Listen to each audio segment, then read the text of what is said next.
All right, let's just jump right in. We all think we know the moon, right? It's up there every night, our constant companion. But what if its relationship with Earth, its dance, is way more complex and meaningful than we usually give it credit for? Today, we're going to look at a totally different perspective on that cosmic connection, a system called ancestral astronomy. And this really gets to the absolute core of it. Instead of seeing the Earth as the star of the show and the moon as, a supporting actor, this way of thinking sees them as a single, deeply connected system. They're not separate, they're partners, literally weaving the fabric of space-time together. So I want you to keep this question in your head as we go. What if all the cycles we see, the tides rolling in, the phases changing, even something as dramatic as an eclipse, are telling a much deeper story? A story about a partnership, a binary system dancing its way through the cosmos.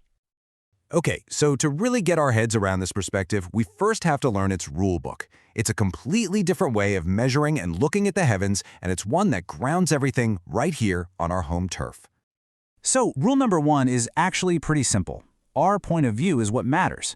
This whole system is geocentric. That means it's all based on what we can see and measure with our own 2 feet planted firmly on the Earth. It's astronomy for the observer, from the observer's point of view. And this is where it gets really cool, the units of measurement. For just a minute, I want you to forget about kilometers or light years. In this system, the single most important building block for everything, for space and for time, is the solar day, just one full spin of our planet.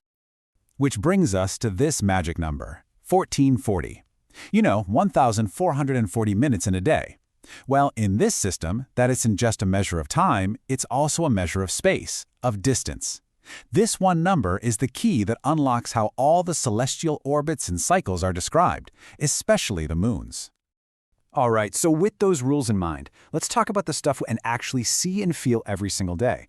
How does this Earth-Moon dance explain the cycles that are all around us? And we're going to start with the most basic one of all, the tides. So check this out. As the Earth does its full 1,440-minute rotation, the Moon isn't just sitting still. It's also moving forward in its orbit. And that little bit of movement means our Earth has to spin for about an extra 52 minutes just to catch up to where the Moon is now. That is the daily delay we see in the tides. And if you track that, you find it takes about 28 of our solar days for the Moon to make one full trip around us. And boom! Here's the big puzzle. We just saw that the Moon's actual trip around the Earth takes about 28 days. But we all know the time from one full moon to the next full moon, the cycle of phases, is longer. It's closer to 30 days. So what gives? Where did those extra 2 days come from? You can see the difference laid out right here. On one side, you've got what's called the lunar translation. That's the moon's actual physical path. Takes about 28 days.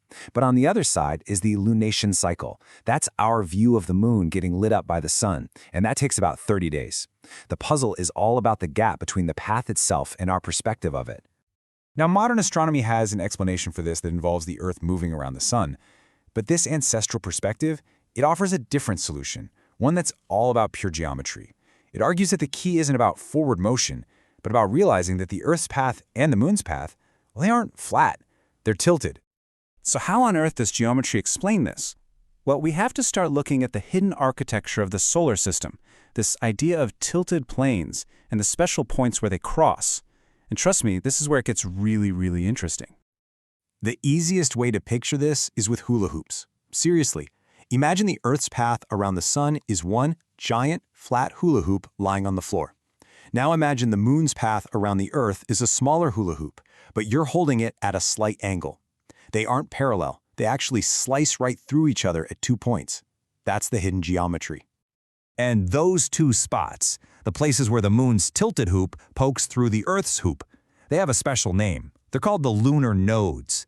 Think of them like gateways where the moon crosses from one side of Earth's orbital plane to the other. Yep, there are 2 of them. You've got the north node, which is also called the ascending node. That's where the moon punches up through the Earth's plane. And then you have the south node, or the descending node, which is where it dives back down underneath. This constant weaving up and down, is a core rhythm in this entire system. And now for the grand finale. How does all this stuff, the 28-day orbit, the 30-day phase cycle, these tilted planes and nodes, how does it all come together? Well, it culminates in explaining the most spectacular shows in our sky, eclipses. So, according to this system, Predicting an eclipse is just a matter of geometry. It's like a formula. You need two things to happen at the exact same time. First, you need that perfect straight-line alignment of a new moon or a full moon. But, and this is the key, that alignment has to happen at the exact moment the moon is also passing through one of those nodes, piercing through the Earth's orbital plane. You see, in this way of thinking, an eclipse isn't some random, scary event.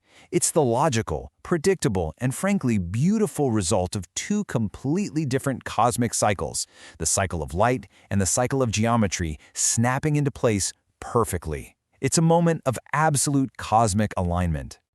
So let's zoom out for a second. This system is obviously about more than just numbers and calculations. It really points to a much deeper philosophy, one where the mechanics of the universe and the meaning we find in it aren't two separate things at all. And that brings us all the way back to where we started. In this view, the moon isn't just some passive rock floating up there. It's an active participant. Its cycles create the rhythm of our oceans. Its tilted path sets the stage for eclipses. And in doing all that, it is literally helping to weave the structure of our experience here on Earth. This quote from the source material just nails it. Scientific knowledge and spirituality are the two faces of the same coin.